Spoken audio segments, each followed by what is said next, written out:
l'Arctique est en train de disparaître. Dans quelques années seulement, le pôle Nord pourrait connaître son premier été sans glace des 125 000 dernières années. Mais une nouvelle expérience audacieuse pourrait inverser le cours du temps. Des scientifiques se travaillent au regel de l'Arctique. S'ils réussissent, ils pourraient sauver le pôle Nord.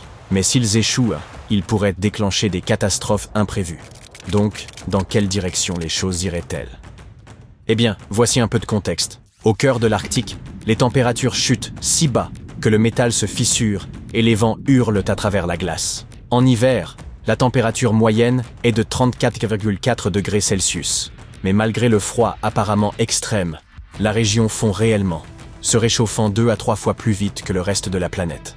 La glace est comme le miroir naturel de la Terre. Elle reflète la lumière du Soleil vers l'espace, aidant à maintenir la planète fraîche. Lorsqu'elle fond, elle expose l'océan sombre en dessous. L'océan absorbe la lumière du Soleil au lieu de la réfléchir, et la diffuse à travers toute la planète. Cela réchauffe la planète encore plus rapidement, faisant fondre encore plus de glace. C'est un cercle vicieux, et si cela continue, nous atteindrons un point où la glace ne reviendra pas. La glace épaisse et ancienne qui recouvre le pôle Nord depuis des milliers d'années a déjà disparu à 95%. Elle s'amenuise depuis les années 80. La glace qui y reste maintenant est mince et fragile, et lorsqu'elle disparaîtra, elle déclenchera une dangereuse réaction en chaîne. Pendant ce temps, un groupe de chercheurs d'une start-up britannique appelée Real Ice s'efforce de ralentir, voire d'inverser, la fonte de l'Arctique. Le projet se déroule dans un petit village glacé du Canada nommé Bay Cambridge. Real Ice veut briser ce cercle vicieux. Voici leur plan. D'abord, ils forent à travers la glace existante et placent une pompe sous-marine en dessous. Ensuite, ils pompent de l'eau de mer sur la surface de la glace où elle gèle rapidement en une couche supplémentaire épaisse. Enfin, ils enlèvent la neige de la glace, qui agit généralement comme une couverture, empêchant un gel supplémentaire. Après cela, la glace continue de se former, plus solide, plus épaisse et plus difficile à fondre. C'est une idée simple inspirée de la nature elle-même. La glace se forme naturellement de cette manière dans certaines régions arctiques. Mais maintenant, les scientifiques veulent le faire à grande échelle. Jusqu'à présent, cela semble fonctionner. Entre janvier et mai 2024, ils ont couvert environ 4087 mètres carrés de glace et celle-ci est devenue en moyenne 51 cm plus épaisse. Et en novembre 2024, ils ont commencé une nouvelle série de tests. Au cours des 10 premiers jours de l'essai, la glace avait déjà épaissi de 10 cm. Maintenant, ils reviendront le 20 mai 2025 pour vérifier comment les choses se passent. Ils pensent qu'il y en aura entre environ 40 à 79 cm pendant l'hiver arctique. C'est un petit début. Mais s'ils peuvent prouver que cela fonctionne, leur plan est de s'étendre sur une zone de plus de 2 fois la taille de la Californie, environ 1000 km² de glace. Et ils ne s'arrêteront pas là. La grande idée est d'envoyer 500 000 drones sous-marins alimentés par une énergie propre pour automatiser tout le processus. Ces drones perceraient des trous, pomperaient de l'eau et recongèleraient la glace sans intervention humaine.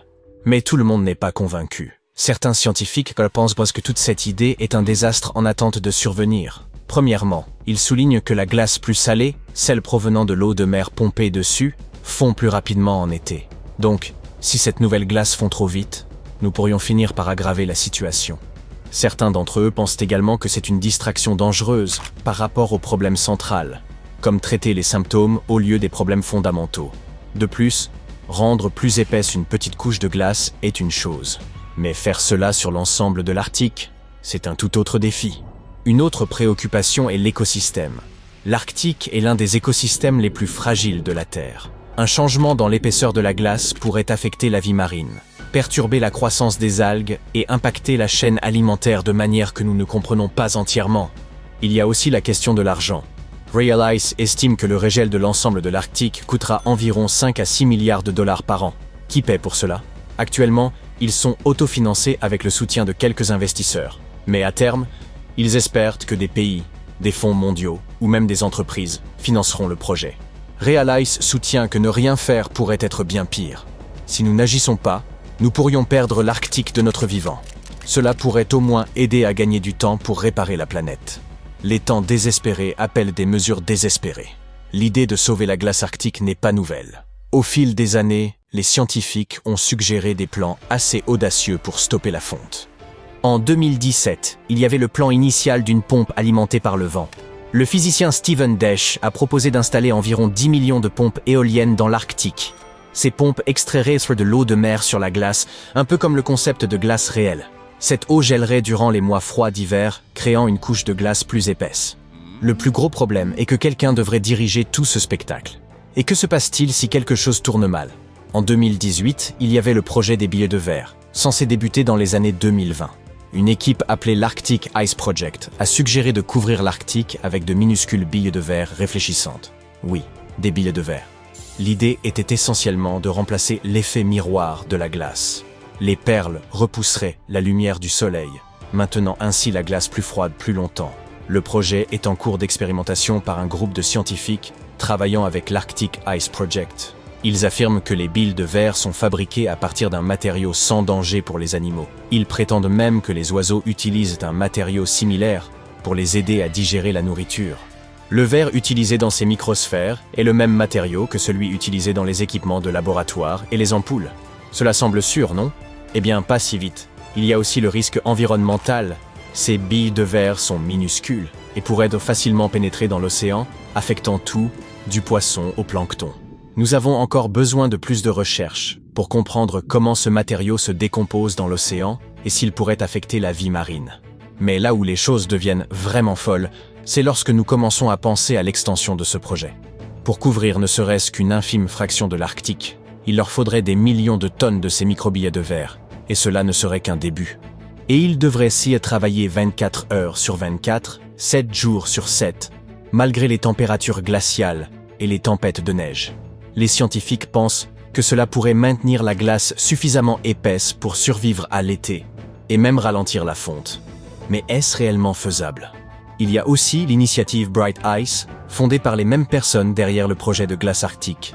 Au lieu de se concentrer sur l'océan Arctique, ils veulent utiliser les mêmes microsphères de verre pour restaurer les glaciers. Ils ont même essayé cela sur un glacier en Islande, mais les experts restent sceptiques. Ils disent que cela pourrait simplement accélérer la fonte au lieu de la ralentir. Une autre idée était l'ensemencement des nuages avec des particules d'eau. Cela impliquerait de vaporiser de l'eau de mer directement dans le ciel. Cela formerait des nuages qui reflèteraient davantage la lumière solaire. Comme vous pouvez le constater, certains de ces plans étaient soit trop coûteux, trop compliqués, ou tout simplement extravagants. Le plan de Real Ice s'inspire d'idées de projets antérieurs, mais il est beaucoup moins coûteux et plus pratique. Surtout, il fonctionne. Cependant, toute cette catastrophe arctique touche déjà les populations. Dans le village de Newtok, en Alaska, la terre disparaît. Chaque année, environ 21,3 mètres de la berge s'érodent, emportant maisons et histoires avec eux. Tout cela est dû à l'érosion et au dégel du pergélisol. Maintenant, ces personnes ont dû déménager vers un endroit plus sûr nommé Mertarvik, situé à seulement 14,5 km. Cependant, c'est un voyage long et éprouvant. Le déménagement a nécessité des années de planification, les habitants de Newtok ayant déjà commencé la transition en 2019. Le nouveau village offre une meilleure santé et sécurité, mais il est encore en cours de développement. Des éléments comme l'école et l'épicerie se trouvent encore dans l'ancien village, ce qui complique les choses. Des systèmes d'eau et d'égouts sont en cours d'installation, et pour l'instant, la plupart des habitants utilisent un système de seau à miel. Mais au moins, ils ont une chance de reconstruire. Il n'est pas encore clair si ces idées de géo-ingénierie sont un moyen de secours ou une catastrophe. Pour l'instant, nous pouvons simplement les surveiller.